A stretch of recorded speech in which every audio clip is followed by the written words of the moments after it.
getting a lot of heads. Yeah. What's the view? What's the millimeters?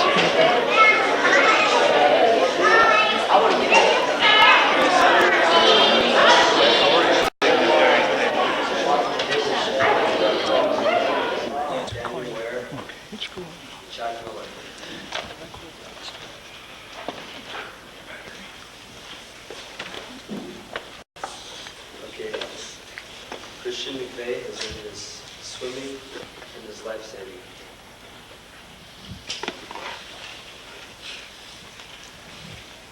Okay. Russell Maxfield has earned his swimming and his horsemanship.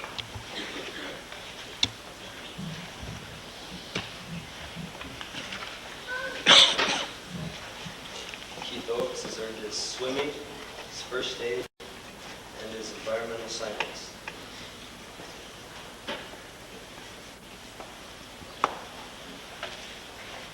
Okay, Mike Thigerson has earned his swimming and his horsemanship.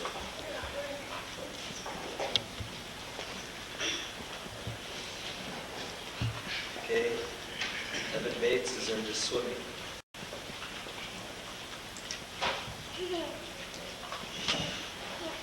Daniel Ware has earned his horsemanship.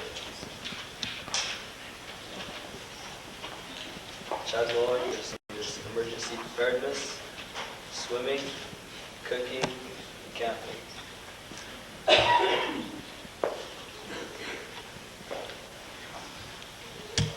Food, yeah. Food. Okay, you may proceed. Alright, we have David Ware, William Sean Jackson.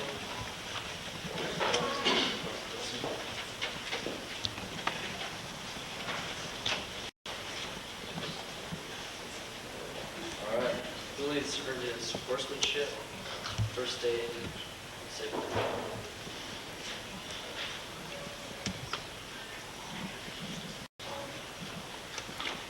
James has got his painting, cooking.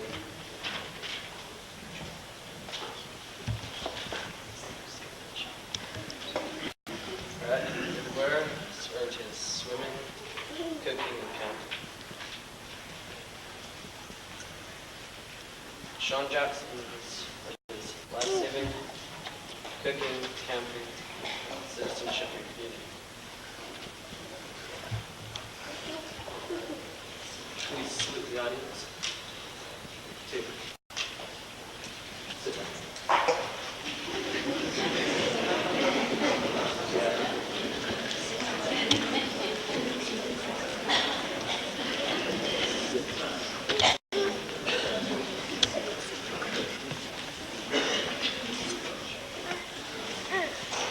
When a boy comes into the Blazers,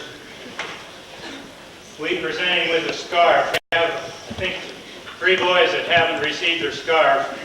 What it is each troop has their own scarf, and we designed our own. Our wives make it for us, so. I'd like those 3, and I think there's only 3, but there's more than that. We'd like them to come forward, those 3 boys that haven't got their scarves.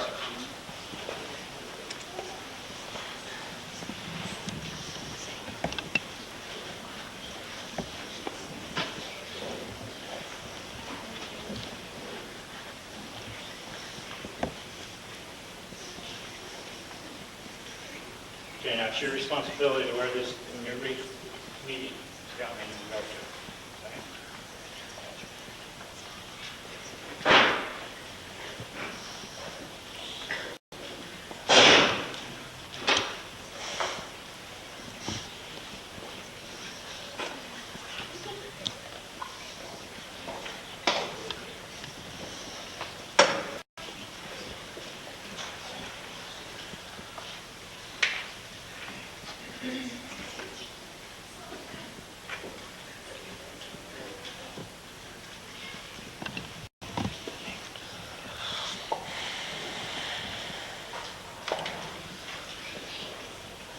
Okay, let's give these big boys a big hand. Welcome in.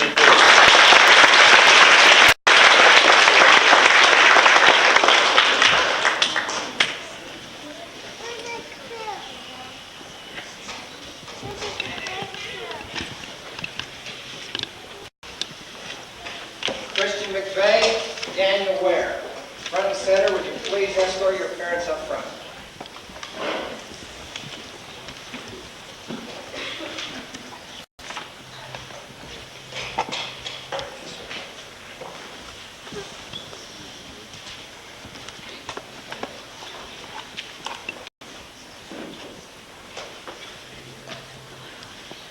You know, there are two times in a Scoutmaster's tenure when he really enjoys the boys. Once when they arrive in the troop, and guess what the other one is? Once when they get their eagle, they're almost gone. We have here two young men tonight that have reached the first step along their path of scouting, and that is their Tenderfoot Award. We would like to present Christian and Daniel with it. Would you please take off the little pin and pin it on your mother? Now, we realize 90% of the time who earns the awards in scouting. I bet in this audience there's plenty of Eagle Scout mothers that feel they should have that pinned on them. Let me tell you. Now, we also have a thing we call the Scout Kiss that goes to the mother. And if they don't do it, they have the opportunity of kissing the Scoutmaster. So, therefore, I would suggest you kiss your mother.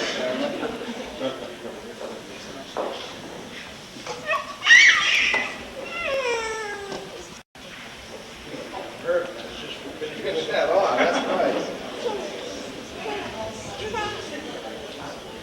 One thing we'd like to do is give the mothers the threaten them to stop because we were eating fish 3 meals a day and it's getting out of hand.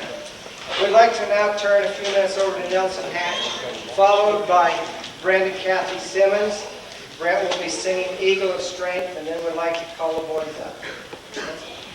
Thank you, Gary. 2 years ago, a man from the State and Wildlife was touring some of the areas just out in the Magnet area. He came across an old farmer. The farmer had several cattle, a few sheep. Mainly he tried to raise eggs from his chickens. As the wildlife director came by to talk about some of the laws and ordinances of the Magnet area, he noticed that there were several different types of chickens in the coop. He made comment about those beautiful chickens, and then his eyes caught to one. And he asked the farmer, why he got that bird in that coop? He said, well, it's just a chicken. The man said, no, that's got to be an eagle. The farmer said, definitely not. Let me show you. So he took the bird out of the cage, put it out where it could move, and it started pecking itself around the area. The farmer said, see, it's just another dumb chicken. The wildlife man said, no, that's got to be an eagle. He took that small bird, climbed up on top of the loft of the barn, put it out on his hand, perched it, and said, now, eagle, fly. He let it down, and the old bird just went. As soon as it gained a little consciousness, it started making its way along the grounds, in the grass area. The farmer laughed and said, see, I told you, it's just another dumb chicken. Well, the wildlife man said, maybe so, but I still think it's going to be an eagle. A few months went by and the man came back. Visited the farmer once again and he said, how's that eagle doing? The farmer said, I don't have an eagle. Now you've got to realize that having an eagle in a coop is somewhat against the law. And so the farmer wasn't going to acknowledge that it was an eagle. He just said it's just another breed of chickens. The wildlife man said, no, we'll give it another chance. It had grown quite a bit by this time. He took it out. This time, he decided to perch it a little higher. Put it out on his hand, and he said, fly, eagle, fly. and he dropped it. Well, this time the bird was a little excited, started flapping its wings a little bit. But it still hit the ground. Went back to its old self, digging around on the ground, seeing what it could find to eat. The farmer laughed again and told the wildlife man, certainly that's just another chicken. The wildlife man said, no, let me borrow that bird in another month. A month went by and the farmer had groomed that bird. Looked just like a chicken. You ever seen a chicken before? Kind of dumb looking, aren't they? Well, he groomed that bird just like a chicken. The wildlife man came back, as he had said, in a month. He took that bird this time, and instead of perching it on his hand at the barn, or at the top of the house, he went up as high as he could to the mountains. Found a large cliff area.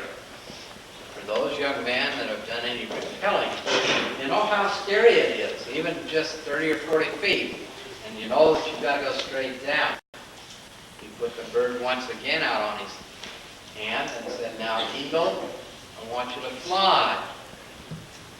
The bird looked around a little bit, looked all the way down there.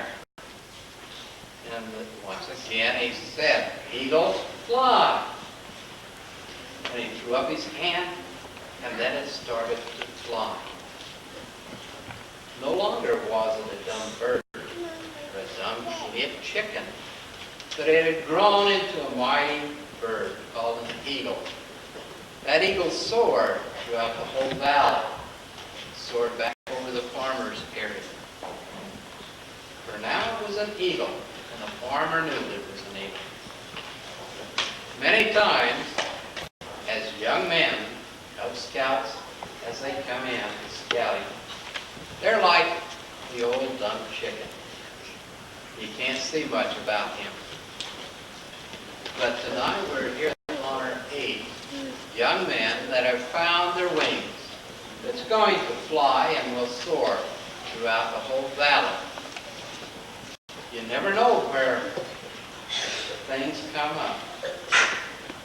My Cub Master, my first Cub Master when I was a Cub Scout, is here tonight. Hopefully he has found that I've soared a little bit. I know I've grown. Not upward, I don't think, Chester, but outward. But yes, we're here tonight to recognize 8 Eagle Scouts. The top of their scouting area. If you look at what they have accomplished in your brochure tonight, you'll notice that moms and dads and brothers and grandpas have played a great role as they have learned to soar.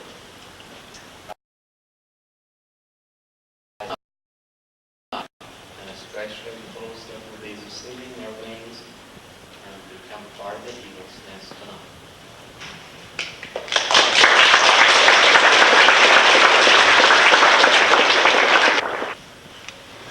I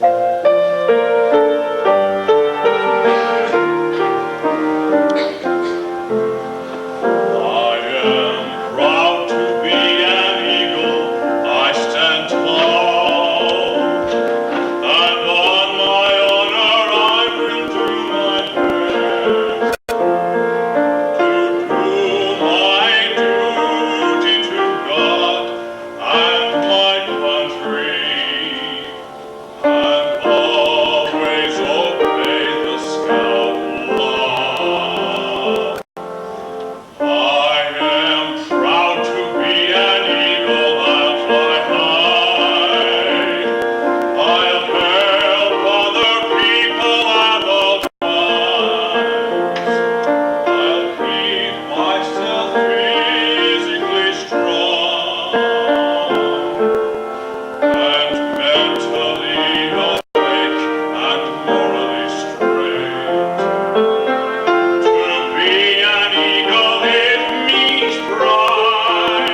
has to do what we call an Eagle project. Tonight we're going to call each boy up separately without the parents. First of all, give them 1 to 2 minutes to explain the Eagle project. So we'd like to call first Michael Tigerson up, please.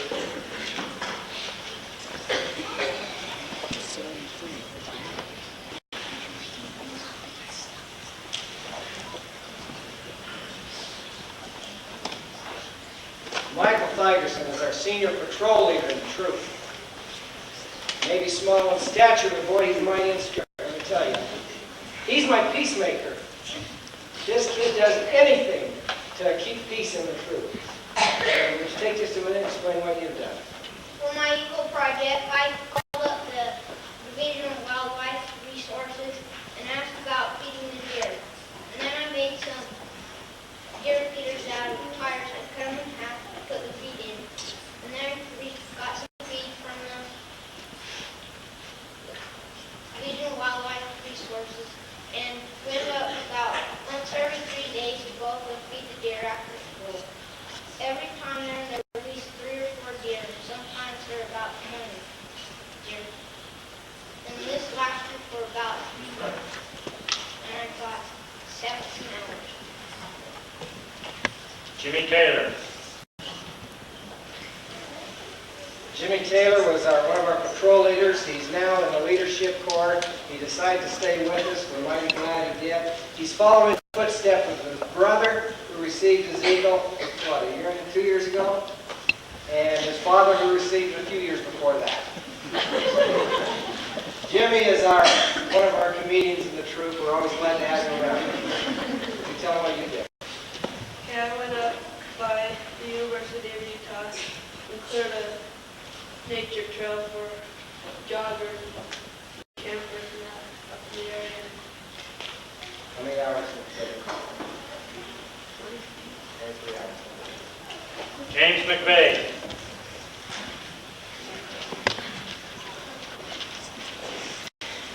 James is another one of our patrol leaders. He's my always be prepared scout, this guy. Anytime we're on a camp out, and I say, gee, I wish I had this, I look in the pack and he's got it. Tell me what you did. Okay, I called up the Trauma Society and I asked them if they had emergency and first aid preparedness papers. And then they did, so I brought them home and I made it into a packet. I passed them around while I distributed them to our neighborhood. And I got 17 hours out of it. And I have extras if anybody wants. David Ware.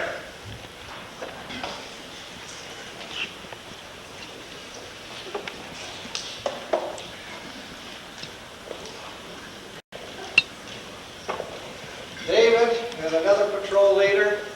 David's one of my loud scouts. It's amazing how much volume comes out of this man's mouth. He's great to have along in case a bear attacks. I called up the Fish and Wildlife place and bought some bitter brush seeds to go up by Deer Creek and plant bitter brush. And it took about 6 hours. Michael Simmons.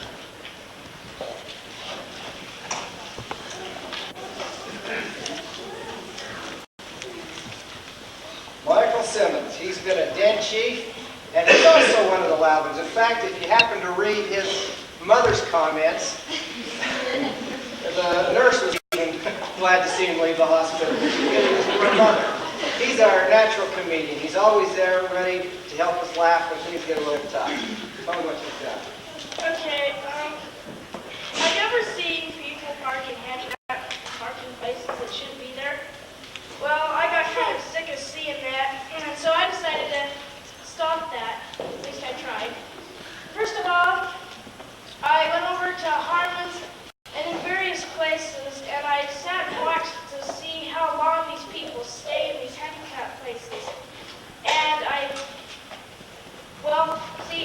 looked up in the library and stuff, and they didn't have any information on what I needed to do.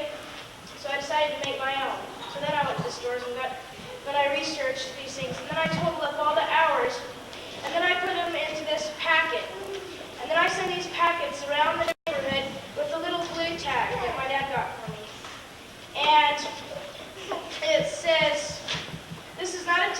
me a reminder.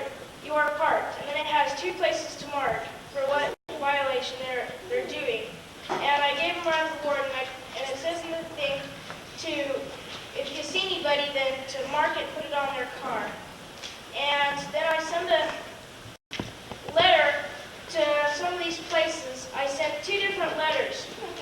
I sent one to people who don't have any thing, like, I noticed that a lot of stores didn't have any marking of